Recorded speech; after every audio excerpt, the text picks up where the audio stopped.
يؤتي الحكمة من يشاء ومن يؤت الحكمة فقد أوتي خيرا كثيرا نحمده ونصلي على رسوله الكريم اما بعد فاعوذ باللہ من الشیطان الرجیم بسم اللہ الرحمن الرحیم رب اشرح لی صدری ویسر لی امری واحلل عقدۃ من لسانی یفقہوا قولی واجعل لی وزیرا من اہلی آمین یا رب العالمین لمسجد اسس علی التقوی من اول یوم احق ان تقوم فیہ رجال یحبون ان یتطہروا واللہ یحب المطہرین صدق اللہ العظیم۔ وہ مسجد جس کی بنیاد تقوی پر رکھی گئی ہے پہلے دن وہ زیادہ حقدار ہے کہ آپ اس میں کھڑے ہوں، یعنی وہاں نماز پڑھیں۔ فیہ رجال یحبون ان یتطہروا، اس میں لوگ ہیں جو پاک صاف رہنے کو پسند کرتے ہیں۔ واللہ یحب المطہرین، اور اللہ تعالیٰ محبت رکھتا ہے پاک صاف رہنے والوں سے۔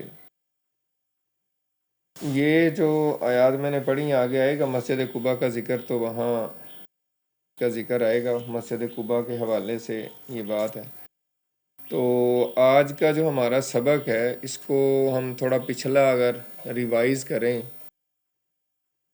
نبی کریم صلی اللہ علیہ وآلہ وسلم جس طرح بھی بات ہو رہی تھی کہ پوری پلاننگ کے تحت اور پوری سٹریٹجی بنائی ہوئی تھی کہ کس طرح سارے معاملات کرنے ہیں۔ اسی لیے جو گائیڈ اجرت پر لیا تھا عبداللہ بن اریقط لیسی، اس کو کہا گیا تھا کہ 3 دن بعد آپ نے غار ثور میں پہنچنا ہے۔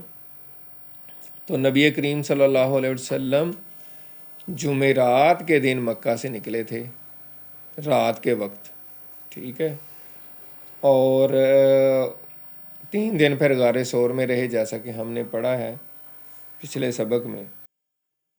غار ثور میں جو کچھ بھی واقعات ہوئے اور حضرت ابوبکر صدیق رضی اللہ تعالیٰ عنہ کی جو قربانیاں، جو فداکاریاں، جو محبت، جو عشق اور جو والہانہ جذبات تھے، وہ انتہائی قابل قدر اور انتہائی قابل احترام ہے۔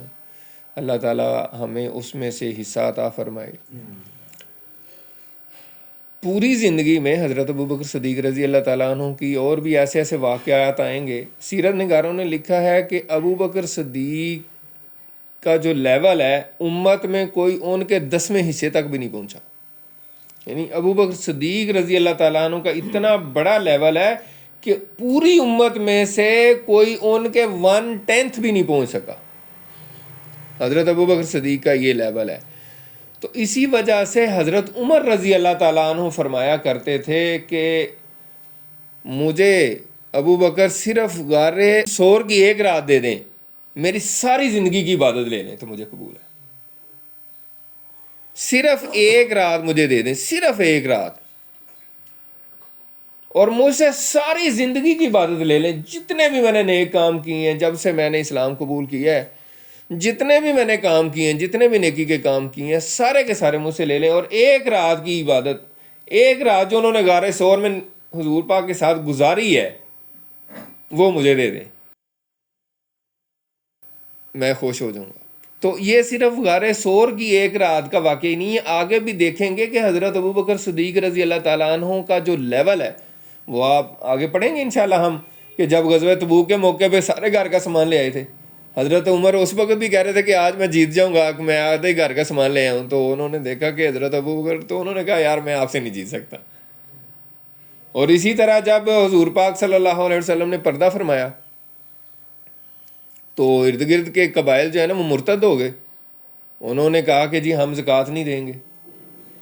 اور اس سے پہلے نبی کریم صلی اللہ علیہ وآلہ وسلم حضرت اسامہ بن زید کو امیر لشکر بنا کے روم کے خلاف لشکر کو بھیج چکے تھے، اور درمیان میں جو ہے نا آپ کی رحلت ہو گئی، اور وہ جو لشکر تھا وہ مدینہ سے ابھی زیادہ دور نہیں تھا، کچھ فاصلے پر ہی تھا، کچھ میل فاصلے پر، اور ان کو اطلاع مل گئی اور وہ وہاں رک گیا تھا۔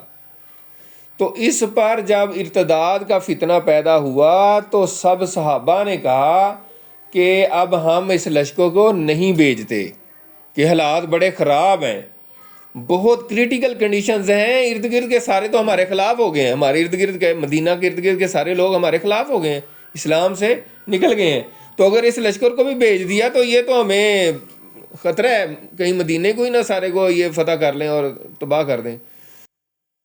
تو یہاں آپ کو پتہ چلے گا کہ حضرت ابوبکر صدیق کے ایمان کا لیول کیا تھا۔ حضرت عمر نے بھی یہ کہا تھا ان کو، آپ دیکھیں نا حضرت عمر کتنے بہادر تھے، حضرت عمر نے بھی کہا تھا کہ نہیں بھیجتے، یہ بڑا خطرہ ہے، یہ بڑا رسک ہے۔ اس پر حضرت ابوبکر صدیق رضی اللہ تعالیٰ عنہ نے کہا تھا، مجھے جو یاد آ رہا ہے کہ اے عمر تیری ماں تجھے روئے، تو بڑا بہادر ہوتا تھا، تمہیں کیا ہو گیا ہے؟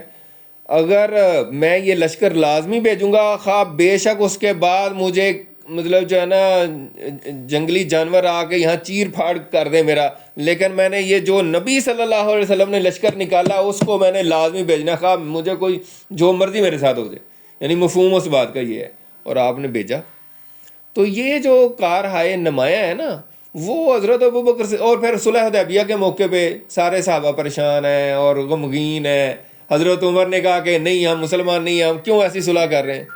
تو حضرت ابوبکر کہہ رہے تھے یار وہ اللہ کے نبی ہیں، تو آرام سے بیٹھو۔ تو یہ واقعہ، یہ جو دو تین چیزیں میں نے بتائی ہیں نا، یہاں پہ آ کے پتہ چلتا ہے کہ حضرت ابوبکر کا لیول کیا تھا، مطلب باقیوں کو وہ لیول سمجھ نہیں آئی، وہ نبی پاک صلی اللہ علیہ وسلم کے اتنے قریبی ساتھی تھے کہ ان کو صحیح سمجھ تھی پوری کی پوری، وہ ہر معاملے کو سمجھتے تھے۔ باقی صحابہ کرام کا جو لیول ہے اور جو ان کی ماشاءاللہ درجات ہیں وہ بہت ہیں، ان کا اپنے اپنے مقام پہ انشاءاللہ ذکر کریں گے ان کی فضیلتیں، لیکن ابھی حضرت ابوبکر رضی اللہ تعالیٰ عنہ کی بات ہو رہی تھی۔ تو اسی پر ہی نبی کریم اچھا اس میں ایک تو یہ تھا جو انہوں نے قربانی دی غار ثور میں، اپنے یعنی ان کو سانپ نے کاٹ لیا اور پھر بھی وہ انہوں نے سی بھی نہیں کی۔ آپ اندازہ کریں ایک بندے کو سانپ کاٹ رہا ہے اور اس نے اپنے پاؤں کے انگوٹھے وہاں دیے ہوئے ہیں اور پاؤں کی ایڑیاں وہاں رکھی ہیں سوراخ میں، اور سانپ کاٹ رہے ہیں، اور پھر بھی مطلب وہ انہوں نے کوئی آواز نہیں نکالی، کچھ نہیں کہ میرے محبوب صلی اللہ علیہ وسلم میری گود میں سو رہے ہیں تو میں آواز نہ نکالوں، اور پھر آنکھوں سے آنسو نکل آئے۔ اور پھر جب غار ثور کے دہانے پہ آگے کافر مشرکین مکہ، اور حضرت ابوبکر بہت پریشان ہو گئے اور غمزدہ ہو گئے کہ یہ اگر انہوں نے اپنے پیروں کی طرف بھی دیکھ لیا نا تو ہم نظر آ جائیں گے، تو آپ صلی اللہ علیہ وسلم نے فرمایا کہ لا تحزن ان اللہ معنا، ابوبکر تم غم نہ کرو، اللہ تعالیٰ ہمارے ساتھ ہے۔ تو ابوبکر کو کس بات کا غم تھا؟ کیوں وہ پریشان تھے؟ ان کو اپنی ہی کوئی فکر تھی؟ اگر ان کو اپنی جان کی فکر ہوتی تو وہ آپ کے ساتھ ہی نہ آتے۔ کیوں انہوں نے کہا ہوا تھا کہ حضور مجھے میں آپ کے ساتھ جانا چاہتا ہوں؟ انہوں نے کی دل کی تمنا تھی، اور جب حضور پاک نے ان کو بتایا کہ آپ بھی میرے ساتھ ہجرت کریں گے تو خوشی سے آنسو نکل آئے تھے، یہ ہم نے ذکر کیا تھا۔ ان کو یہی فکر دامن گیر تھی کہ خدا نہ خواستہ میرے محبوب صلی اللہ علیہ وسلم کو کچھ نقصان پہنچ گیا تو یہ دین بھی ختم ہو جائے گا اور سب کچھ ختم ہو جائے گا۔ تو دین کی فکر میں، جو اللہ کا دین جو قیامت تک رہنا تھا، اس کی فکر، اس کی تڑپ میں ان کو پریشانی ہو رہی تھی، اور یہ ان کی فکر ان کو دامن گیر تھی کہ یہ خدا نہ خواستہ انہوں نے دیکھ لیا تو سارا جو ایک مشن ہے وہ ناکام ہو جائے گا۔ تو آج ہمیں بھی دیکھنے کی ضرورت ہے، ہم جو سیرت کی آپ لوگوں نے بتایا ہے کیا سیکھا ہے، تو اصل کیا ہے، سیرت سے صحابہ نے کیا سیکھا تھا؟ سب سے بڑے شاگرد کون ہے حضور پاک صلی اللہ علیہ وسلم کے؟ آپ کی سیرت میں سب سے زیادہ کس نے عمل کیا ہوگا بتائیں؟ حضرت ابوبکر رضی اللہ تعالیٰ عنہ نے۔ تو وہ کیا کر رہے ہیں؟ وہ حضور پاک کے مشن کے لیے اپنی جان کی پرواہ نہیں کر رہے، ان کو حضور پاک کی پرواہ ہے، فکر ہے کہ حضور پاک کا مشن نہ کہیں خطرے میں آ جائے۔ آج ہمیں کتنی فکر ہے یہ ہمیں دیکھنے کی ضرورت ہے نا۔ ہم کہہ رہے ہیں نا سیرت کے، ہمیں حضور پاک کے مشن کو آگے بڑھانے کی، ہمیں حضور پاک کے مشن کو سر بلند کرنے کی، حضور پاک کا جو مشن تھا کہ ہر ایک تک جو ہے نا اسلام کا پیغام پہنچ جائے، اسلام سر بلند ہو جائے، ٹھیک ہے، امت مسلمہ کی جو ہے نا شان بڑھ جائے، وہ جو محمد عربی صلی اللہ علیہ وسلم کے جھنڈے کو بلند کرنے کی جو فکر ہے وہ ہمیں کتنی ہے، یہ ہم سب جب رات کو سوئیں، ابھی بے شک آپ نہیں، ابھی دل میں تصور کریں، رات کو سونے سے پہلے سوتے وقت ایک دفعہ امیجن کریں کہ مجھے حضور پاک صلی اللہ علیہ وسلم کی امت کی بہتری کی کتنی فکر ہے، آپ صلی اللہ علیہ وسلم کے مشن کو آگے بڑھانے کی کتنی فکر ہے، آپ صلی اللہ علیہ وآلہ وسلم کے مشن کو آگے لے کر چلنے کی کتنی فکر ہے. تو یہ ہے حضور پاک کا مشن، اور یہ صحابہ کرام نے کر کے دکھایا. ابھی تو حضرت ابو بکر کا ذکر آ رہا ہے، آگے حضرت عمر کا آئے گا، حضرت عثمان غنی کا آئے گا، آپ کو پتہ چلے گا کہ کیسی کیسی قربانیاں دی ہیں انہوں نے. حضرت علی کا آئے گا. تو یہ ہے. تو بہرحال اس کے بعد پھر نبی کریم صلی اللہ علیہ 3 دن بعد پھر وہ بندہ آ گیا، عبداللہ بن اریکت لیسی، دونوں اونٹنیاں لے کر. یہاں پر بھی اب دیکھیں حضرت ابو بکر صدیق رضی اللہ تعالیٰ نے جب اسلام قبول کیا تو ان کے پاس 40,000 دینار تھے، اس وقت بہت بڑی کرنسی تھی، اور انہوں نے سارے حضور پاک کے قدموں میں نچھاور کر دیے اسلام کی ترقی کے لیے، اسلام کی خدمت کے لیے. ٹھیک ہے نا. تو آج ہم دیکھیں کہ ہم اپنا مال کتنا اسلام کی ترقی کے لیے، اسلام کی تعلیمات کو عام کرنے کے لیے یا امت مسلمہ کی بہتری کے لیے کتنا خرچ کر رہے ہیں. ٹھیک ہے، اس پہ بھی ہمیں سوچنا چاہیے. یہ ہے سیرت سے سیکھنے والے کام نا. تو انہوں نے سارے خرچ کر دیے. غلاموں کو حضرت بلال کو انہوں نے آزاد کروایا اور کئی غلاموں کو آزاد کروایا. ٹھیک ہے. اور پھر یہ 2 اونٹنیاں خرید کے انہوں نے 4 مہینے ببول کے پتے، صحیح بخاری کی حدیث ہے کہ 4 مہینے ببول کے پتے کھلاتے رہے تاکہ اچھی طرح تیار ہو جائیں، کیونکہ ان کو آئیڈیا تھا. اور یہ ہوتی ہے پلاننگ. سیرت سے ہمیں پلاننگ کا بھی پتہ چلتا ہے کہ پہلے پلان کرنا ہوتا ہے. کوئی بھی پروجیکٹ جو ہوتا ہے نا اس کی پلاننگ ہوتی ہے. یہ نہیں ہوتا کہ ابرپٹلی بس ایسے ہی منہ اٹھا کے شروع کر دیں.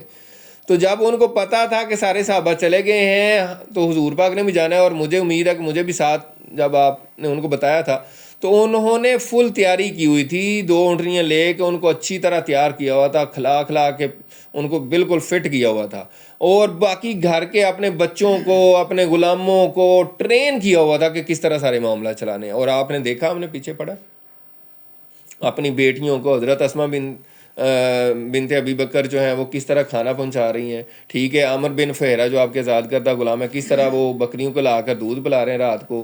ٹھیک ہے. کس طرح عبداللہ بن ابی بکر جو ان کے بیٹے ہیں وہ کس طرح رات کو آتے ہیں. ساری ان کی خفیہ ایجنسی ایک طرح سے کام کر رہی تھی، مطلب انٹیلیجنس کام کر رہی تھی حضرت ابو بکر کی، حضور پاک صلی اللہ علیہ وسلم کی، سارے مکہ سے خبریں لے کر آنا اور بتانا.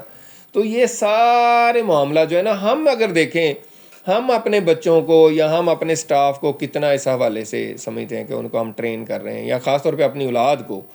ہم دیکھیں نا حضرت اسماء کہاں، وہ حضرت عبداللہ کہاں آ کے پہاڑ پہ چڑھتے تھے.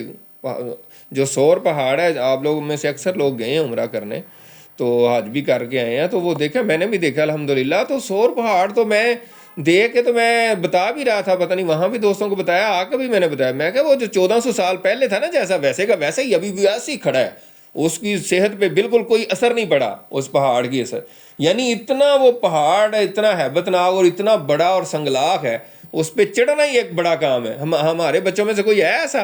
اگر ہمیں آج اسلام کو ضرورت پڑ جائے، فرض کریں دین کی خدمت کرنے کی یا دین کے کام کرنے کی، یا ہمیں کہیں تھوڑی سی ٹف لائف گزارنے کی دین کے لیے، تو کیا ہم اپنی اولادوں کو تیار کر رہے ہیں؟ اس لیے نہیں کر رہے.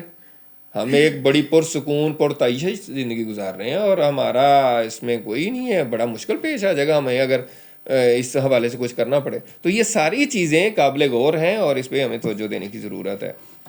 بہرحال اس کے بعد پھر جو ہے نا سیرت نگاروں نے لکھا ہے کہ 3 دن بعد وہ عبداللہ بن اریکت لیسی آ گیا 2 اونٹنیاں لے کر، اور اس پر حضرت ابو بکر صدیق رضی اللہ تعالیٰ عنہ نے حضور پاک صلی اللہ علیہ وسلم سے کہا کہ 1 اونٹنی میں آپ کو گفٹ دیتا ہوں، 1 میری ہے، میرے لیے ہے، جو آپ بہتر سمجھیں وہ لے لیں. تو اس پر نبی پاک صلی اللہ علیہ وسلم نے فرمایا کہ نہیں ابو بکر، میں قیمتاً لوں گا، میں تم سے خریدوں گا، گفٹ کے طور پہ نہیں، یعنی میں ویسے نہیں لوں گا. تو اس پر سیرت نگاروں نے بڑی بحث کی ہے کہ حضرت ابو بکر صدیق کا تو مال ہمیشہ حضور پاک کے اوپر خرچ ہوا ہے، تو یہاں پہ آپ نے یہ بات کیوں کی؟ تو اس کا جواب یہ ہے کہ ہجرت اتنا بڑا مقدس، اتنا بڑا کام تھا، اتنا بڑا یہ جو ہے نا پروجیکٹ کہہ لیں، اتنا بڑی یہ بابرکت وہ تھا کہ حضور پاک نے چاہا کہ اس میں میرا اپنا مال خرچ ہونا چاہیے، یعنی اس پہ تو میں اپنا مال خرچ کروں گا. اور دوسری اس میں جو حکمتیں ہیں یا پوائنٹ نکالے ہیں یا سبق ہمارے لیے یہ ہیں کہ کوشش کرنی چاہیے جو دائی ہے داعی حق ہے، جو مبلغ ہے، جو لیڈر ہے، جو قوم کا رہنما ہے، وہ اس کو میکسیمم یہ کوشش کرنی چاہیے کہ دوسروں سے مال نہ لے. یعنی دوسروں سے مال کی جب وہ طمع رکھے گا، وہ کرے گا، تو پھر وہ اس کی وقت کم ہوتی جاتی ہے. ٹھیک ہے، وہ اس کو اس سے ماورا ہونا چاہیے، پھر ہی دین کا کام جو ہے نا صحیح طریقے سے چلتا ہے. بہرحال یہ ایک رائے ہے. تو اس کے بعد پھر یہ چل پڑے.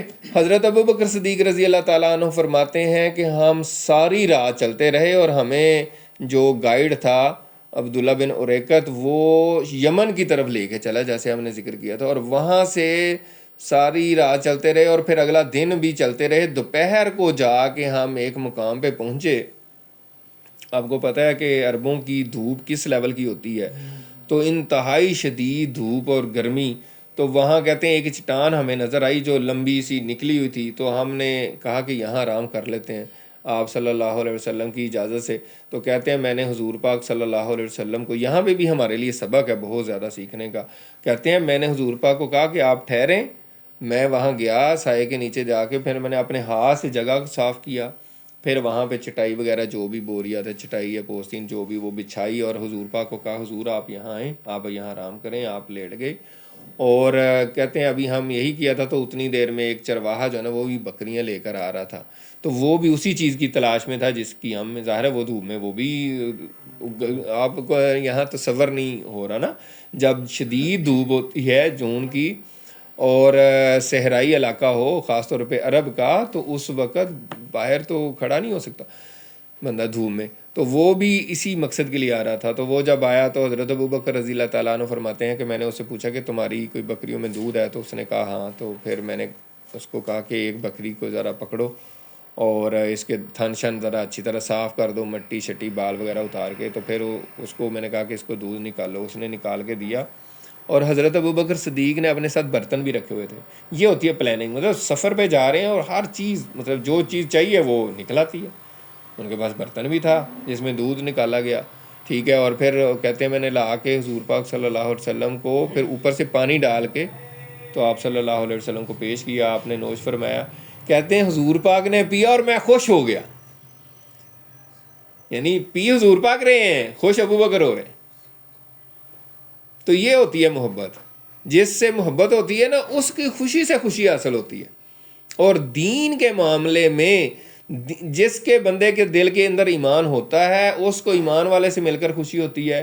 اس کو ایمان کے جو تعلقات ہیں نا، ایمان کی وجہ سے تعلق، اس کو زیادہ پریفرنس دیتے ہیں. صحابہ کرام جو ہے نا، ان کے کئی رشتہ دار سگے بھائیوں، کئی صحابہ کرام کے سگے بھائی مسلمان نہیں ہوئے تھے. تو وہ کہتے تھے کہ آگے میں تمہارا بھائی نہیں ہوں، میں تمہارا سگا بھائی ہوں. کہتے نہیں تم سگا بھائی ہے، تو سائڈ پہ ہو، یہ میرا تم سے زیادہ یہ بھائی ہے جو میرا مسلمان بھائی ہے، جس نے اسلام قبول کر لیا ہوا ہے، یہ میرا زیادہ بھائی ہے. تو یہ اسلام یہ سکھاتا ہے کہ ہم اسلام کی بنیادوں پر، دین کی بنیادوں پر ایک دوسرے سے تعلق رکھیں، ایک دوسرے سے محبت رکھیں. اور یہ باقی جتنی بھی تقسیمیں ہیں، ان تقسیموں سے اوپر ہو کے دین یہی سکھاتا ہے. اور یہی پھر آپ صلی اللہ علیہ وسلم نے مدینے کے لوگوں کو کیسا جوڑا، جو صدیوں سے جنگیں کر رہے تھے اوس اور خزرج، آپ نے ان کو جوڑ دیا. تو یہ ساری چیزیں ہیں. تو بہرحال یہ معاملہ ہوا. آپ صلی اللہ علیہ وسلم نے وہاں آرام فرمایا، اور باقی جو لوگ تھے آپ کے ساتھ بھی. یہ جو قافلہ تھا بیسیکلی، اس میں 4 لوگ تھے. ہجرت کا جو قافلہ ہے، اس میں 4 لوگ تھے.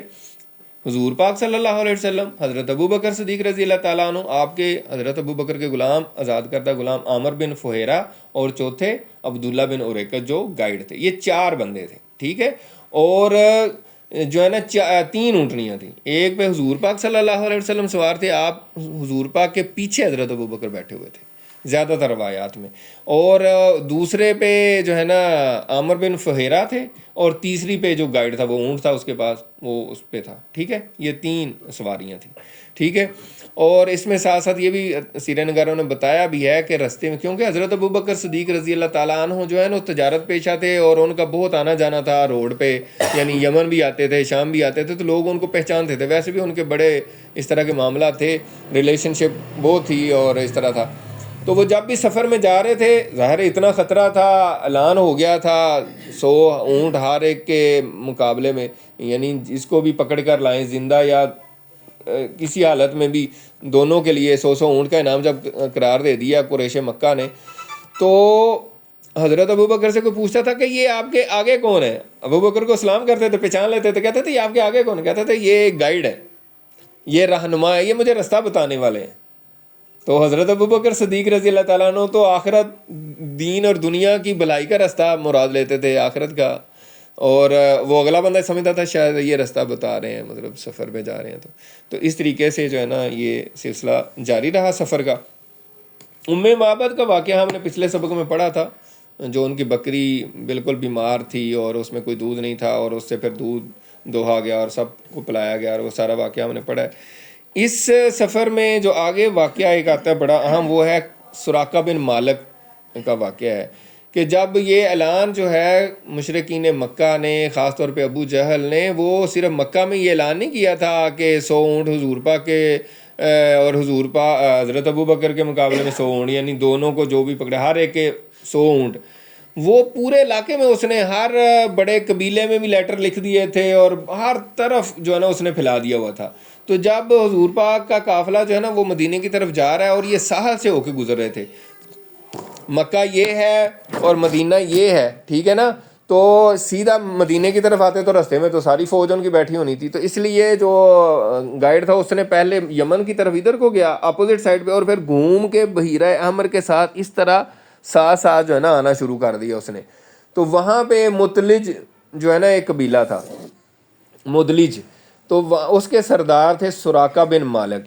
وہ کہتے ہیں، میں اپنی بعد میں وہ روایت کرتے ہیں، بعد میں صحابی رسول بن گئے، تو وہ روایت کرتے ہیں کہ میں اپنی مجلس میں بیٹھا ہوا تھا کہ ایک بندہ آیا اور اس نے کہا کہ سراقہ وہ ساحل کے پاس سے کچھ لوگ گزر رہے ہیں، اور مجھے لگتا ہے یہ وہی ہیں جن کا انعام مقرر کیا گیا ہے۔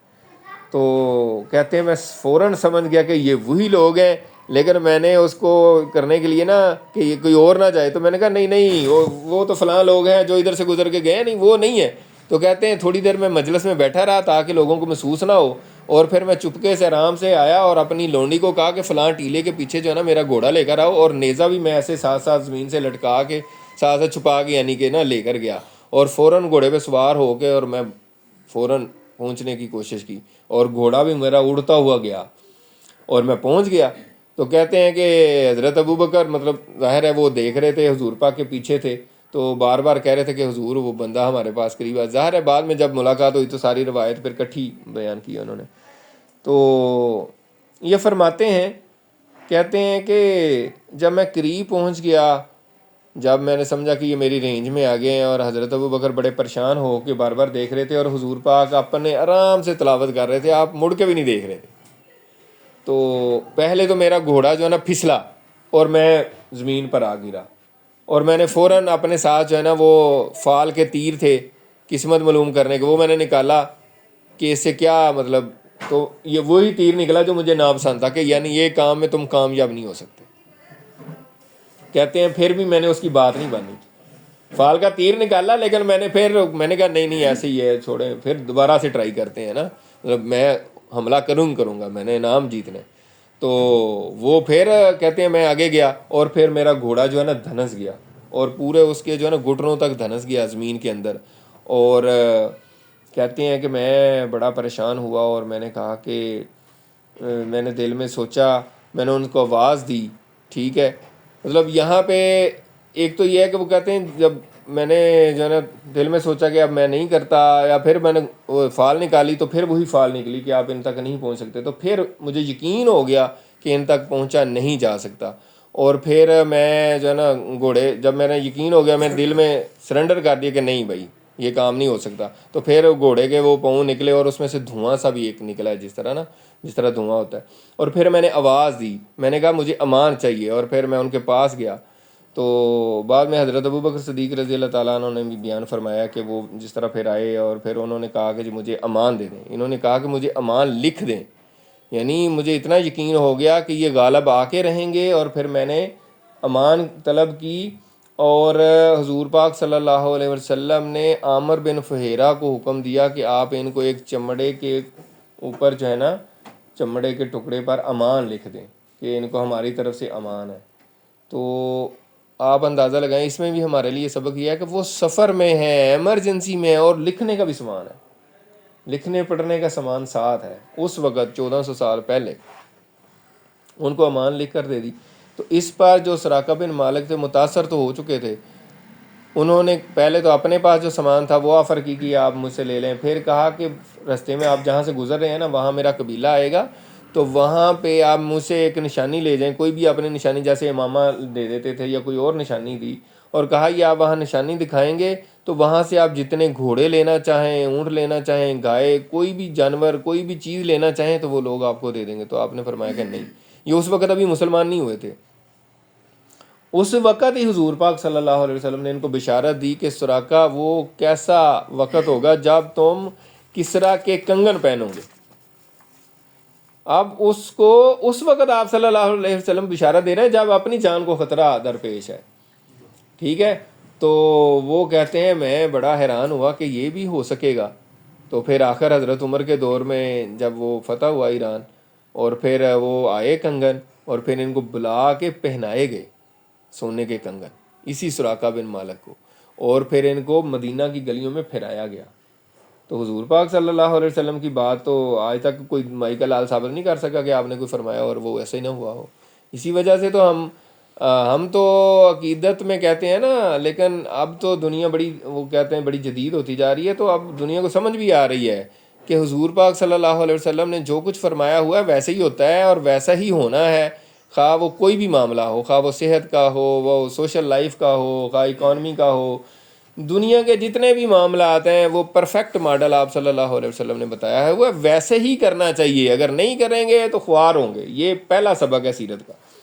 بہرحال اس کے بعد آگے چلتے رہے تو اور تھوڑا سا جب آگے گئے ہیں تو ایک اور صاحب جو ہیں, وہ ظاہر انعام کا اعلان تو ہر طرف ہوا تھا, تو یہ بریدہ اسلمی, یہ بھی بعد میں مسلمان ہو گئے, بلکہ یہ تو ادھر ہی مسلمان ہو گئے. تو وہ آئے, ان کے ساتھ 70 جو ہے نا سوار تھے اپنے قبیلے کے, یہ بھی سردار تھے. تو جب قریب آ گئے تو حضرت ابوبکر اسی طرح گھبرا رہے ہیں کہ یہ تو اتنے لوگ ہیں, قریب آ گئے. تو آپ صلی اللہ علیہ وسلم نے کہا کہ گھبرانے کی ضرورت نہیں ہے. ہمیشہ آپ یہی فرماتے تھے لا تحزن ان اللہ معنا, ابوبکر گھبراؤ نہیں, اللہ ہمارے ساتھ ہے. تو قریب آئے تو حضور پاک صلی اللہ علیہ وسلم کے قریب جب آئے اور آپ نے ان سے پوچھا کہ آپ کا کیا نام ہے, تو انہوں نے کہا کہ بریدہ. آپ صلی اللہ علیہ وسلم کی ایک سنت یہ بھی ہے کہ آپ نام سے شگون لیا کرتے تھے. یعنی میں بتاتا ہوں, تو آپ نے حضرت ابوبکر کو کہا کہ ابوبکر ہمارا معاملہ ٹھنڈا ہو گیا. برد کہتے ہیں ٹھنڈک کو, قرآن مجید میں بھی آتا ہے نا, یا نارو کونی بردوں و سلامن علی ابراہیم, اے آگ حضرت ابراہیم پر ٹھنڈی ہو جا اور سلامتی والی. ٹھنڈی کا مطلب یہ کمفرٹیبل یعنی ہو جا, ٹھیک ہے نا, تو بجھ جا, ٹھنڈی ہو جا. تو آپ صلی اللہ علیہ وسلم نے حضرت ابوبکر کو کہا کہ ہمارا معاملہ بھائی ٹھنڈا ہو گیا, یعنی کہ سکون ہو گیا, کوئی مسئلہ نہیں. ٹھیک ہے, آپ نے ان کے نام سے وہ لیا شگون. اچھا, اس کے بعد آپ نے پوچھا کہ آپ کے قبیلے کا کیا نام ہے, انہوں نے کہا جی اسلم, میں اسلم قبیلے سے ہوں. تو اسلم سلامتی سے نکلا ہے. آپ نے فرمایا لو سلامتی بھی ہوگی. پھر آپ نے پوچھا کہ آپ کے شاخ کیا ہے, اسلم. ذرا قبائل تو بڑے ہوتے ہیں, آگے شاخیں ہوتی ہیں, جیسے قریش کی شاخ بنو ہاشم ہے. تو انہوں نے کہا جی سہم, سہم کا مطلب ہوتا ہے حصہ. تو آپ نے فرمایا کہ ابوبکر تمہارا حصہ نکل آیا. تو اس پر پھر جو ہے نا اس نے بریدہ نے پوچھا کہ آپ کون ہیں, آپ نے فرمایا میں اللہ کا رسول ہوں, اور سارا بتایا. تو اس نے ادھر ہی کلمہ پڑھ لیا اور ادھر ہی انہوں نے اسلام قبول کر لیا, اور 70 کے 70 جو ان کے ساتھ تھے انہوں نے بھی قبول کر لیا. اس پر حضرت بریدہ اسلمی رضی اللہ تعالیٰ عنہ جو ہیں, انہوں نے کہا کہ حضور آپ مدینہ جا رہے ہیں, ظاہر پتہ چل گیا ساری بات کا. تو آپ وہاں جب داخل ہوں گے اور لوگ آپ کا استقبال کر رہے ہوں گے تو آپ کے ساتھ کوئی جھنڈا ہونا چاہیے, مطلب ایک علامت ہونی چاہیے. تو بعض سیرہ نگاروں نے لکھا کہ آپ نے اپنا امامہ شریف دیا, اور انہوں نے پھر اپنے اور تو کچھ نہیں تھا, تو نیزے پہ وہ ان کر کے تو ایک جھنڈا بنا لیا. اور جب مدینہ میں حضور پاک انٹر ہوئے تو وہ جھنڈا جو ہے نا بریدہ اسلمی کے ہاتھ میں تھا. تو یہ دیکھیں اللہ کی قدرت ہے کہ جو بندہ آپ کو گرفتار کرنے آ رہا ہے نعوذ باللہ, یا قتل کرنے آ رہا ہے, اور وہ اب آپ کا جھنڈا بردار بن گیا. اسی طرح رستے میں حضرت زبیر بن عوام ملے. بعض سیرہ نگاروں نے لکھا ہے کہ ان کے ساتھ حضرت طلحہ بن عبید اللہ بھی تھے. یہ شام سے آ رہے تھے تجارت کر کے, تو ان کے پاس کوئی سامان تھا اور کچھ پارچہ جات وغیرہ انہوں نے حضور پاک صلی اللہ علیہ وسلم کو پیش کیے. باقی یہ پھر مکہ چلے گئے واپس. یعنی شام سے آ رہے تھے تو مکہ چلے گئے آگے. یہ جو ہے نا نبی کریم صلی اللہ علیہ وسلم کا جو سفر ہے، غار سے حضور پاک صلی اللہ علیہ وسلم جو ہیں وہ پیر کے دن نکلے تھے. مکہ سے جمعرات کو نکلے تھے، 3 دن غار میں قیام فرمایا آپ نے، ٹھیک ہے، جمعہ ہفتہ اتوار. پیر کو حضور پاک صلی اللہ علیہ وسلم غار سور سے نکلے، اور یہ تقریباً 8 دن کا سفر ہوتے ہوئے پیر کے دن ہی پھر آپ صلی اللہ علیہ وسلم قبا جو علاقہ تھا وہاں پہ پہنچے. ٹھیک ہے نا، وہ بستی تھی بنی عمر کی بستی تھی. ٹھیک ہے، وہاں پہ آپ صلی اللہ علیہ وسلم پہنچے ہیں، اور یہاں پہ پھر آپ صلی اللہ علیہ وسلم جو ہیں پیر کے دن ہی پہنچے ہیں. تو یہاں پہ پھر آپ صلی اللہ علیہ وسلم نے مسجد قباء کی بنیاد ڈالی. صحابہ کرام نے مل کے آپ کے ساتھ جو ہے نا مسجد بنائی. آپ بھی پتھر ڈھوتے تھے، صحابہ کرام کہتے تھے قصور نہیں آپ چھوڑ دیں، تو آپ فرماتے تھے کہ نہیں میں بھی یہ کام کروں گا. تو اس میں بھی ہمارے لیے سبق ہے. وہاں پہ آپ نے کتنے دن قیام کیا؟ زیادہ تر جو سیرت نگار ہیں انہوں نے 4 دن کا بتایا ہے. پیر کو آپ پہنچے ہیں تو منگل بدھ جمعرات، ٹھیک ہے، یعنی پیر کو بھی شامل کر لیں. 4 دن آپ نے قیام فرمایا وہاں پہ، اور اس کے بعد جو ہے نا آپ صلی اللہ علیہ وسلم پھر مدینہ شریف سے آپ کو سب کو پتہ ہی ہے 3 میل کے فاصلے پر ہے قباء. اب تو سارا مدینہ کے اندر آ چکا ہوا ہے، لیکن پہلا جو اصل مدینہ تھا وہ مسجد نبوی جو ہے وہ اصل مدینہ تھا اس کے ارد گرد، اور قباء دور تھا 3 میل. تو وہاں سے آپ نکلیں. مسجد قباء جو ہے اس کی جو ہے بہت زیادہ فضیلت آئی ہے. ٹھیک ہے، جیسے کہ میں نے آیات تلاوت کی ہیں کہ اس میں ایسے لوگ ہیں جو پاکی کو پسند کرتے ہیں، پاک رہنے کو پسند کرتے ہیں، اور اللہ تعالیٰ بھی پاکی کو پسند کرتا ہے، پاک رہنے والے لوگوں کو پسند کرتا ہے. اس کی اور جو فضیلت ہے وہ یہ ہے کہ حضور پاک صلی اللہ علیہ وسلم ہفتہ کے دن مسجد نبوی سے مسجد قباء جاتے تھے. فجر کی نماز پڑھنے کے بعد وہاں جاتے تھے اور وہاں 2 نفل پڑھتے تھے. اور اسی وجہ سے حضور نبی کریم صلی اللہ علیہ وسلم کا فرمان علی شان ہے. آپ نے فرمایا کہ جو بندہ اچھی طرح وضو کرے اور مسجد قباء جا کے 2 نفل پڑھے اس کو حج اور عمرے کا ثواب.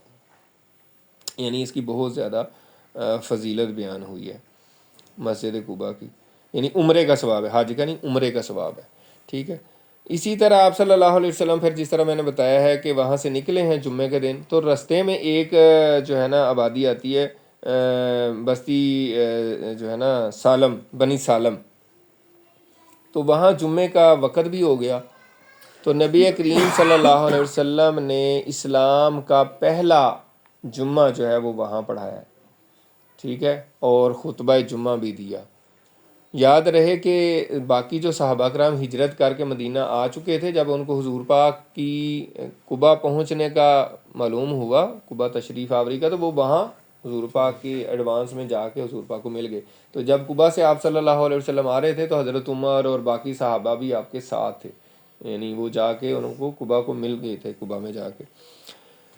اور اسی طرح حضرت علی رضی اللہ تعالیٰ عنہ جو ہیں وہ بھی مکہ میں جو بھی امانتیں تھیں وہ واپس کر کے، اور وہ بھی قباء تک، وہ پیدل ہی مکہ سے سفر انہوں نے شروع کر دیا تھا، اور وہ بھی قباء پہنچ گئے تھے. اور وہاں پہ قباء میں حضور پاک صلی اللہ علیہ وسلم نے کلثوم بن حدم ایک صحابی رسول ہے ان کے گھر میں قیام کیا تھا.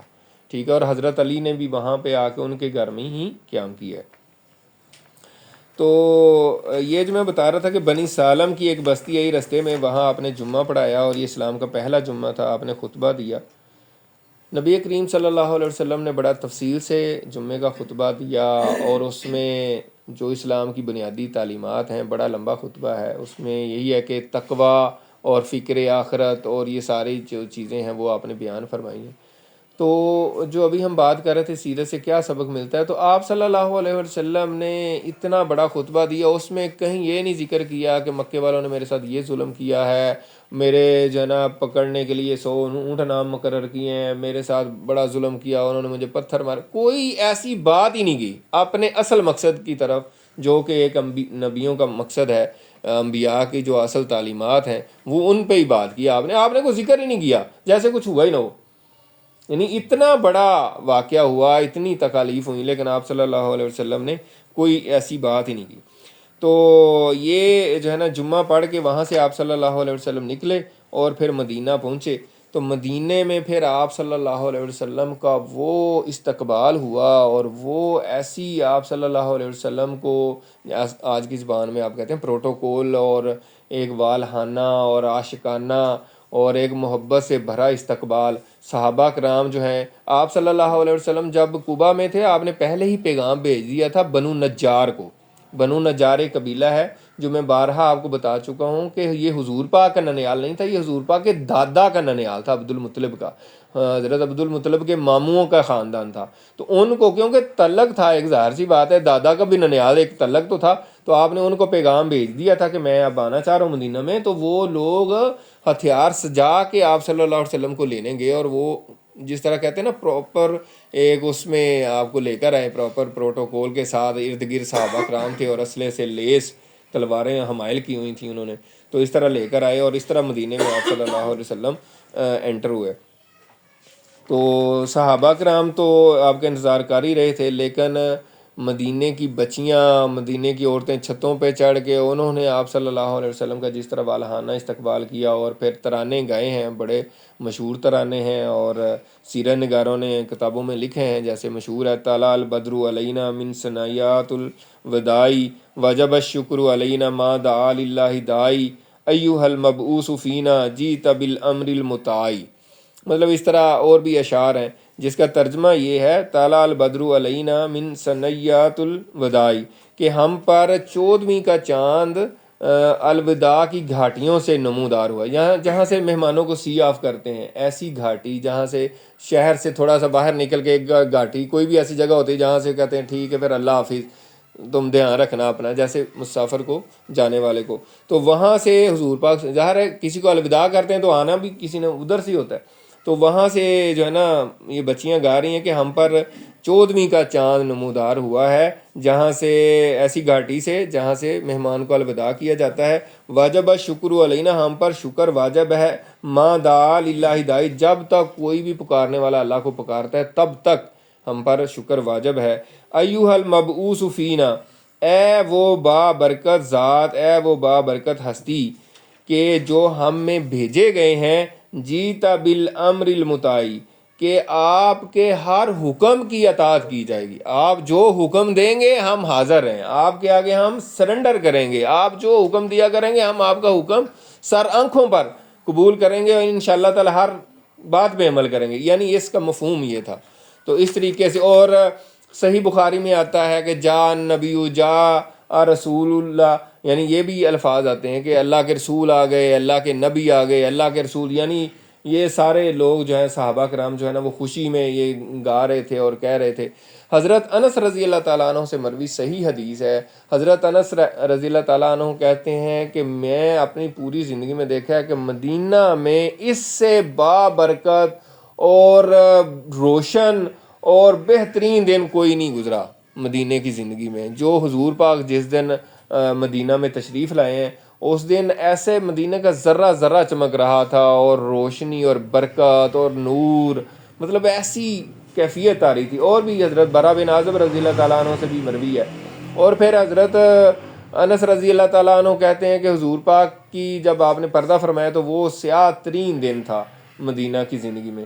تو خاص طور پہ ابھی تو ہم یہ بات کر رہے ہیں کہ حضور پاک صلی اللہ علیہ وسلم کی آمد پر مدینہ میں ایک جشن کا سماں تھا، اور ایک خوشی، اور بچیاں چھتوں میں چڑھے ہیں اور خوشیاں منا رہے ہیں. جیسے عید نہیں ہوتی، عید تو کچھ بھی نہیں ہے. یعنی آپ صلی اللہ علیہ وسلم کی آمد پہ بہت ہی بڑی خوشی منائی گئی. بچیاں کیا، بڑے کیا، سب جو ہے نا وہ خوشیاں منا رہے تھے. تو ہر بندہ جو ہے، ہر صحابی جو ہے وہ چاہ رہا تھا کہ حضور پاک میرے ہاں قیام کریں. اور یہ دیکھیں یہ مدینہ کے جو انصار ہیں یہ اس وقت سے لے کر اب تک ایسے ہی ہیں. ابھی بھی ان کی یہی خواہش ہوتی ہے کہ یار میں مہمان نوازی کروں. ایک دفعہ اللہ تعالیٰ نے مجھے بھی توفیق دیا، میں نے بھی دیکھا کہ وہ بڑے مہمان پکڑ کے آپ کو کہیں گے کہ آئیں، ریکویسٹ کرتے ہیں. یعنی وہ کہتے ہیں یار آپ میری اگر ریکویسٹ مان لینا تو میری بڑی خوش قسمتی ہے کہ آپ میرے ساتھ افطاری کر لیں یا آپ میرا کھانا کھا لیں، اس طرح. تو حضور پاک صلی اللہ علیہ وسلم کے لیے تو انہوں نے اپنی کس طریقے سے بعد میں جانیں بھی نچھاور کی ہیں، اور کس طریقے سے حضور پاک کے لیے وہ فرش راہ تھے ہر لحاظ سے. تو ہر صحابی یہ چاہ رہا تھا کہ حضور پاک میری طرف آئیں، میں حضور پاک کو اپنے گھر لے جاؤں. تو آپ صلی اللہ علیہ وسلم نے کہا کہ یہ معمورہ ہے، یہ جو اونٹنی ہے یہ اللہ کے حکم سے معمورہ ہے، یعنی کہ یہ اللہ کے حکم پر جا رہی ہے، یہ اللہ کے حکم سے جہاں بیٹھے گی وہاں پہ ہی میں قیام کروں گا۔ تو وہ اونٹنی جو ہے نا پھر جہاں ابھی مسجد نبوی کا کہتے ہیں دروازہ ہے وہاں بیٹھی، اور ایک دفعہ بیٹھی حضور پاک نہیں اترے اس سے، پھر وہ اٹھ کے آگے گئی، پھر دوبارہ آگے ادھر ہی بیٹھ گئی۔ تو اس پر پھر حضرت ابو ایوب انصاری رضی اللہ تعالیٰ عنہ نے آپ کا کجاوا جو ہے جو اونٹنی پہ وہ رکھا ہوتا ہے وہ پکڑ لیا۔ تو آپ نے کہا کہ آپ کس کا گھر زیادہ قریب ہے؟ تو حضرت ابو ایوب انصاری کہتے ہیں میرا گھر یہ حضور پاک یہ میرا دروازہ ہے اور میرا گھر ہے۔ تو ساتھ آپ نے یہ بھی فرمایا کہ جس کے ساتھ کجاوا ہوگا ہم بھی اس کے ساتھ ہی جائیں گے جو ہمارا کجاوا لے گئے یعنی سامان لے گیا۔ تو بہرحال حضرت ابو ایوب انصاری رضی اللہ تعالیٰ عنہ جو ہیں یہ بنو نجار سے ہی تھے۔ انہوں نے آپ صلی اللہ علیہ وسلم سے مطلب ان کا مکان جو ہے نا ڈبل سٹوری تھا، اس وقت بھی ڈبل سٹوری مکان ہوتے تھے۔ تو انہوں نے حضور پاک صلی اللہ علیہ وسلم نے نیچے کا کہا کہ میں نیچے، آپ نے پہلے تو ان کو کہا کہ جا کے اپنا گھر سیٹ سوٹ کرو اور ہم آرام فرمائیں گے۔ تو حضرت ابو ایوب انصاری نے آپ سے کہا کہ آپ اوپر قیام فرما لیں تو ہم نیچے رہیں گے، کیونکہ مناسب نہیں ہے کہ آپ نیچے ہوں تو ہم اوپر ہوں۔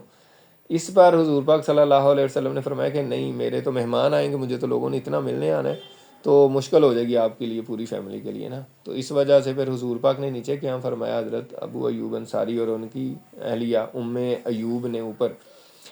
فرماتے ہیں کہ ہم اوپر رہتے تھے، ہمیں بڑی وہ رہتی تھی ایک مطلب کہ حضور پاک نیچے ہیں تو بے ادبی نہ ہو۔ تو ایک دلچسپ واقعہ یہ کہتے ہیں ایک دفعہ ہم سے جو ہے نا پانی کا ایک گھڑا ٹوٹ گیا اوپر، ظاہر ہے اس وقت تو گھڑوں میں پانی رکھتے تھے، تو گھڑا ٹوٹ گیا تو کہتے ہیں اب وہ پانی ہمیں یہ خطرہ تھا کہ نیچے نہ بہہ کے جائے، حضور پاک کو تکلیف نہ ہو، تو کہتے ہیں ہمارے پاس ایک ہی رضائی تھی تو ہم نے وہی اس پہ ڈال دی مطلب پانی کو خشک کرنے کے لیے، ٹھیک ہے، اور اپنی اس کی پرواہ نہیں کی، حالانکہ مطلب سردی بھی تھی اور پورا ہم نے جو ہے نا اس کو خشک کیا نیچے نہ پانی جائے نا۔ تو اس طریقے سے اور مطلب بہت ہی زیادہ محبت اور پھر ہر روز کھانا پکا کے بھیجنا۔ ایک دن کہتے ہیں کہ ہم نے کھانا بھیجا تو حضور پاک صلی اللہ علیہ وسلم جب بھی کھانا کھا کے واپس بھیجتے تھے برتن، تو جو بھی بچا ہوتا تھا جہاں جہاں حضور پاک کی انگلیاں مبارک لگی ہوتی تو ہم وہاں سے کھانا کھاتے تھے محبت کی وجہ سے۔ تو کہتے ہیں ایک دن کھانا بھیجا تو ویسے کا ویسا آ گیا، تو ہم نے حضور پاک سے پوچھا کہ یہاں آج تو آپ کی انگلیوں کے نشان ہی نہیں ہے، کھانا ویسے کا ویسا ہی ہے۔ تو آپ نے فرمایا کہ یہ تم لوگوں نے آج پیاز اور لہسن ڈالا ہوا تھا، تو یہ میں نہیں کھاتا اس وجہ سے کیونکہ میں نے فرشتوں سے بات چیت کرنی ہوتی ہے تو اس وجہ سے۔ تو کہتے ہیں اس دن کے بعد پھر ہم نے پیاز اور لہسن وغیرہ نہیں ڈالا۔ اچھا، یہ جو حضرت ابو ایوب کا مکان ہے اس کے بارے میں کچھ سیرت نگاروں نے ایک بڑا دلچسپ واقعہ بھی بیان کیا، بہت ہی مزیدار اور بڑا ایمان افروز ہے، بڑی خوشی ہوتی ہے اور بڑا اللہ تعالیٰ کے نظام ہے، اللہ تعالیٰ ہر چیز پر قادر ہے۔ واقعہ یہ ہے کہ ایک زمانے میں یمن کا بادشاہ یہاں سے گزرا، طبا ان کے نا جیسے کیسر روم کے بادشاہ کو کیسر کہتے تھے، ایران کے بادشاہ کو کسرا، باقی ٹائٹل ہوتے ہیں جیسے فرعون کا بھی ٹائٹل تھا، تو جو یمن کے بادشاہ تھے ان کا طبا ٹائٹل ہوتا تھا۔ تو طبا ایک گزرا، اس کا نام جو بھی اصل تھا لیکن طبا یعنی یمن کا بادشاہ وہاں سے گزرا، تو اس کے ساتھ سیرت نگاروں نے لکھا ہے، اور یہ سیرت مصطفیٰ ادریس کاندھلوی، مولانا ادریس کاندھلوی صاحب نے بھی لکھا ہے، اور پیر کرم شاہ صاحب الازہری جو ضیاء النبی ان کی سیرت کی کتاب ہے بڑی زبردست، اس پہ بھی انہوں نے لکھا ہے یہ واقعہ، اور بھی سیرت نگاروں نے لکھا ہے ظاہر ہے۔ تو وہ کہتے ہیں کہ جی سیرت نگاروں نے لکھا ہے کہ وہ طوبہ جب وہاں سے گزر رہا تھا تو اس کے ساتھ 400 یہودی علماء تھے، اور انہوں نے اس کے وزیر سے ریکویسٹ کی کہ ہم یہاں ہی رہنا چاہتے ہیں، ہمیں یہاں چھوڑ دیا جائے۔ تو وزیر نے بادشاہ کو بتایا تو اس نے کہا کہ کیوں بھائی تم میرے ساتھ ہو، یہاں کیوں رہنا چاہتے ہو، یہاں کیا ہوا؟ تو انہوں نے بتایا کہ یہاں آخری نبی صلی اللہ علیہ وسلم نے آنا ہے، ہماری کتابوں میں جتنے بھی ہمارے نبی گزرے ہیں ان میں صحائف میں ہم نے پڑھا ہے کہ ایک نبی نے آنا، اور یہ ان کی ہجرت کی جگہ ہے، تو ہم یہ چاہتے ہیں کہ ہم یہاں ہی قیام فرمائیں، اور جب وہ آئیں تو ہم ان کو یعنی اسلام قبول کریں اور ان کی مدد کریں یا جو بھی۔ تو اس پر طبا نے کہا کہ اچھا، اور اس نے پھر ان سب علماء کو مکان بنوا کے دیے، اور ایک مکان جو ہے وہ حضور پاک صلی اللہ علیہ وسلم کے نام کا بنوایا، اور ایک خط لکھا اور جو سب سے بڑے عالم تھے ان کو دیا، اور ان کو کہا کہ یہ خط اگر آپ کی ان سے ملاقات ہو تو یہ میرا خط ان کو دینا، اور اس نے اشعار لکھے. اس کا مفہوم یہ ہے کہ میری زندگی میں اگر آئے تو میں آپ پر اسلام میں قبول کروں گا, میں آپ کی پوری مدد کروں گا, آپ کے دشمنوں کے خلاف میں آپ کے ساتھ مل کے جہاد کروں گا. یعنی ساری باتیں لکھی اور کہا کہ یہ حضور پاک کو پہنچا دینا, اگر میں نہ مل سکا تو آپ پہنچا دینا, اگر آپ بھی نہ ملے تو اپنی اولاد کو دے دینا. اسی طرح وہ یہ سلسلہ چلتا رہے. اور یہ حضور پاک کی آمد سے کئی 100 سال پہلے کا واقعہ ہے, پتہ نہیں 200-300 سال یا 400 سال پہلے کا واقعہ, بہت پرانا واقعہ ہے. تو یہ خط جو ہے نسل در نسل جو ہے وہ چلتا آ رہا تھا, ٹھیک ہے. اور جب حضور پاک صلی اللہ علیہ وسلم آئے ہیں تو یہ وہی مکان تھا جس میں حضرت ابو ایوب انصاری رہتے تھے. تو سیرہ نگاروں نے لکھا ہے, انہوں نے کہا کہ اصل میں حضور پاک صلی اللہ علیہ وسلم نے مدینہ میں حضرت ابو ایوب انصاری کے گھر میں قیام نہیں کیا تھا, اپنے گھر میں قیام کیا تھا. حضرت ابو ایوب انصاری حضور پاک کے گھر میں قیام فرما رہے تھے. سمجھ آئی نا, اصل تو حضور پاک کا مکان تھا جب بادشاہ نے آپ کے لیے بنایا تھا. تو یہ جو ہے نا بڑا ایک ایمان افروز کہہ سکتے ہیں واقعہ ہے, بڑی خوشی ہوتی ہے ایسا واقعہ سن کے. اس کے بعد نبی کریم صلی اللہ علیہ وسلم جو ہے وہ مدینہ میں پہنچ گئے اور وہاں ظاہر سی بات ہے دنیا کو پتہ چل گیا. تو یہاں پر ظاہر یہودی آباد تھے, ٹھیک ہے, ان علماء کی بھی اولاد ہوں گے اور ویسے بھی مائیگریٹ ہو کے بھی آئے تھے. اور بعض سیرہ نگاروں نے یہ بھی لکھا ہے کہ حضرت ابو ایوب انصاری بھی اسی یہودی عالم کی اولاد میں سے تھے, بعض سیرہ نگاروں نے یہ بھی لکھا ہے. تو بہرحال تو سب سے پہلے جو یہودیوں کے لوگ آئے ہیں وہ یاسر بن اخطب, حیی بن اخطب یہودیوں کا ایک سردار تھا, اس کا بھائی تھا یاسر بن اخطب. اس نے آ کے حضور پاک کو دیکھا, ساری نشانیاں دیکھیں, ظاہر انہوں نے اپنی تورات میں اور کتابوں میں پڑھی تھیں. تو اس نے دیکھا کہ یہ تو وہی نبی ہیں, ساری نشانیاں بھی پوری ہیں. تو اپنے قبیلے میں جا کے اس نے کہا کہ بھائی وہ اللہ کے نبی آ گئے ہیں اور ساری نشانیاں وہی ہیں, تو ہمیں چاہیے کہ اسلام قبول کر لیں. تو اس پر اس کا جو بھائی تھا حیی بن اخطب, اس کے اوپر شیطان مسلط تھا. اس نے اس کی بات رد کر دی اور کہا کہ نہیں, ہم اسلام نہیں قبول کریں گے. وہ آیا بھی صحیح حضور پاک کے پاس, لیکن اس نے اپنی قوم کو, کیونکہ وہ سردار تھا, زیادہ اس کی مانی جاتی تھی, تو اس نے اسلام قبول نہیں کرنے دیا. اور اس کی سازشیں پھر آئندہ ہم پڑھیں گے پورے مدینہ کے دور میں یہ کس طرح سازشیں کرتا رہا ہے. اور پھر اس نے مکہ کے لوگوں کو بھی برگلا کے مدینہ کے اوپر اٹیک کرنے کے لیے بڑی اس کی سازشیں آگے پھر آئیں گی. اس کے بعد ایک گروہ آیا حضور پاک صلی اللہ علیہ وسلم, یہودیوں کا ایک اور گروہ آیا, تو ان میں بھی کوئی عالم تھا ان کا. تو حضور پاک صلی اللہ علیہ وسلم سورہ یوسف کی تلاوت فرما رہے تھے. تو انہوں نے کہا جی یہ کس کا کلام ہے؟ تو آپ نے فرمایا یہ اللہ کا کلام ہے. انہوں نے ساری جب سنی کہ یہ تو وہی تورات کی جو باتیں ہیں وہی ہیں, تو انہوں نے کہا اچھا. تو وہ پھر وہ جتنا گروہ آیا تھا سب کے سب نے اسلام قبول کر لیا. لیکن یہ اتنا مشہور واقعہ نہیں ہے, لیکن سب سے زیادہ مشہور جو واقعہ وہ حضرت عبداللہ بن سلام رضی اللہ تعالیٰ عنہ کا قبول اسلام کا. یہ یہودیوں کے بہت ہی بڑے اسکالر تھے اور ایک بڑے اسکالر کے بیٹے تھے اور بہت نیک آدمی تھے. تو یہ فرماتے ہیں, باہر ظاہر صحابی رسول بن گئے, فرماتے ہیں کہ میں جب ان کی کھجوریں تھیں, میں کہتے ہیں میں کھجور کے اوپر چڑھا ہوا تھا جب مجھے پتہ چلا کہ اللہ کے نبی مدینہ میں آ گئے ہیں. تو کہتے ہیں میں خوشی سے جھومتا ہوا نیچے اترا, اور میری پھوپھی پاس ہی تھی نا, تو وہ کہتی ہیں کیا ہوا؟ تو میں نے کہا اللہ کے نبی آ گئے. تو کہتی ہیں حضرت موسیٰ بھی آتے تو تم اتنے خوش نہ ہوتے. کہتے ہیں ہاں ایسا ہی ہے. تو کہتے ہیں میں حضور پاک صلی اللہ علیہ وسلم کے پاس آیا, آپ کی ساری نشانیاں دیکھیں, اور میرے دل میں جو پہلا خیال آیا حضور پاک کو دیکھتے ہی کہ یہ کسی جھوٹے شخص کا چہرہ نہیں ہو سکتا. یعنی حضور پاک کے چہرے کو دیکھ کے کوئی بندہ, مطلب کوئی ویسے ہی اس کے نصیب اگر خراب ہوں, کوئی بالکل ہی یعنی کہ بدبخت انسان ہو تو اس کا ہی ہو سکتا ہے, ورنہ حضور پاک صلی اللہ علیہ وسلم کے چہرے مبارک کو دیکھ کے کوئی بھی سلیم الفطرت, سلیم العقل, سلیم القلب انسان جو ہے وہ متاثر ہوئے بغیر نہیں رہ سکتا تھا. تو اللہ تعالیٰ نے ان کو رکھا ہوا تھا سلیم الفطرت. تو انہوں نے کہتے میں نے تو دیکھتے ساری میں کا بس, تو کہتے میں نے اسلام قبول کر لیا. لیکن حضور پاک صلی اللہ علیہ وسلم سے میں نے کہا کہ حضور میرا ابھی اسلام ابھی بتائیے گا نہیں. یہودی بہت ہی ایسی قوم ہے جو ہے نا وہ بڑی جلدی بات بدل لیتے ہیں اور بڑے ایسے ہیں, تو آپ ابھی نہ بتائیے گا, آپ یہودیوں کو بلائیں, ٹھیک ہے, اور پھر آپ ان سے میرے بارے میں پوچھیں. میں چھپ جاتا ہوں یعنی کوٹھڑی میں پیچھے. سیرہ نگاروں نے لکھا ہے کہ حضرت عبداللہ بن سلام چھپ گئے, یہودی آئے, تو آپ نے پوچھا کہ عبداللہ بن سلام تم میں کیسا آدمی ہے, ٹھیک ہے نا.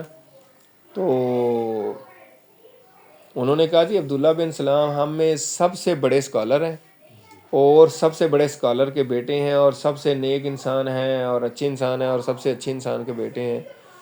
تو حضور پاک صلی اللہ علیہ وسلم نے فرمایا کہ اگر وہ اسلام قبول کر لیں تو آپ پھر کیا آپ کا موقع. کہتے نہیں سوال ہی پیدا نہیں ہوتا, وہ اسلام نہیں قبول کر سکتے. یعنی یہ وہ لوگ تھے جو پہلے بھی شاید ہو گئے, تو یہ پہلے سے ان کا ذہن تھا ہم نے اسلام قبول نہیں کرنا. تو آپ نے فرمایا کہ نہیں بالفرض اگر وہ اسلام قبول کر لیں, تو انہوں نے کہا ایسا ہو ہی نہیں سکتا. تو اس پر پھر حضرت عبداللہ بن سلام جو ہے وہ چھپے ہوئے تھے پیچھے, وہ نکل آئے اور انہوں نے کہا اشہد ان لا الہ الا اللہ و اشہد ان محمد رسول اللہ. تو ادھر ہی انہوں نے کہنا شروع کر دیا یہودیوں نے کہ یہ ہم میں سب سے برے آدمی ہیں اور سب سے برے آدمی کے بیٹے ہیں, نعوذ باللہ, اور یہ تو بالکل ایسے ہی ہیں, یہ بالکل یعنی ان کے خلاف بولنا شروع ہو گئے. تو حضور پاک صلی اللہ علیہ وسلم کو حضرت عبداللہ بن سلام کہتے ہیں حضور میں نے آپ کو اس لیے کہا تھا کہ یہ ایسی قوم ہے نا کہ یہ اس طرح کریں گے. اسی طرح ایک اور جو یہ بھی یہودی تھے لیکن یہ کوئی عالم نہیں تھے, یہ ان کے بہت بڑے رئیس آدمی تھے, میمون بن یامین ان کا نام ہے. تو انہوں نے بھی تقریباً سیم ہی پیٹرن پہ حضور پاک صلی اللہ علیہ وسلم کو آ کے ملے اور اسلام قبول کر لیا. تو کہا کہ حضور میرا بھی اسلام کا ابھی افشا نہ کریں, تو ان کو بلائیں یہودیوں کو. آپ نے بلایا ان کو اور انہوں نے کہا کہ آپ میں سے اگر کسی کو حکم بنانا ہو کہ فیصلہ کرنے کے لیے تو آپ کس کو بنائیں گے. یعنی اتنے پاورفل بندے تھے. تو انہوں نے کہا کہ میمون بن یمین جو فیصلہ کرے نا وہ ٹھیک ہے. تو اس پر بھی حضور پاک نے جو ہے نا ان کو پھر جب باہر نکلے ہیں اور انہوں نے کہا کہ میں تو کلمہ پڑھ لیا ہے, تو پھر بھی وہ نہیں مانے, حالانکہ انہوں نے اسلام قبول کر لیا تھا. تو یہ کچھ واقعات ہیں جو یہودی لوگوں کے اسلام قبول کرنے کے حوالے سے ہیں. تو آخر میں آج کا جو سبق ہے اس میں اس کے بعد پھر نبی کریم صلی اللہ علیہ وسلم نے مسجد نبوی کی تعمیر کے حوالے سے جو ہے نا مسجد نبوی کی تعمیر کی ہے. اور یہ جو میں نے بتایا تھا کہ اونٹنی جہاں پر آپ صلی اللہ علیہ وسلم کی اونٹنی اگر بیٹھی تھی وہ جگہ جو ہے نا وہ وہاں پہ مسجد نبوی کی تعمیر ہوئی ہے. اور حضرت ابو بکر صدیق رضی اللہ تعالیٰ عنہ نے جس طرح میں نے بتایا تھا کہ 40,000 درہم تھے جب انہوں نے اسلام قبول کیا, سارے حضور پاک کے قدموں میں نچھاور کر دیا آپ اسلام کی تعلیم کے لیے, ترویج کے لیے, اسلام کی مدد کے لیے, غلاموں کو آزاد کرنے کے لیے. تو ان کے پاس سیرہ نگاروں نے لکھے کہ 5,000 درہم رہ گئے تھے صرف. تو وہ پھر وہ زمین جو ہے 2 یتیم بچوں کی تھی, تو ان سے وہ خرید کے مسجد نبوی کے لیے وقف کی. اور آج دیکھیں کہ 1400 سال گزر گئے ہیں, حضرت ابو بکر صدیق رضی اللہ تعالیٰ عنہ کا جو صدقہ جاریہ ہے, اور انشاءاللہ قیامت تک جو ہے نا یہ جاری رہے گا, کہ ایسی خدمات انہوں نے انجام دی ہیں کہ قیامت تک کے لیے حضرت ابو بکر صدیق رضی اللہ تعالیٰ عنہ کو ثواب ملتا رہے گا اور یاد رکھا جائے گا. تو مسجد نبوی کی تعمیر میں بھی پھر حضور پاک نے, صحابہ کرام نے, سب نے حصہ لیا ہے. اور اس کی انشاءاللہ تعالیٰ پھر تفصیل انشاءاللہ نیکسٹ درس میں ہم کریں گے. آج کے لیے اتنا ہی کافی ہے. وآخر دعوانا ان الحمد للہ رب العالمین. سبحانک اللہم و بحمدک نشہد ان لا الہ الا انت نستغفرک و نتوب الیک.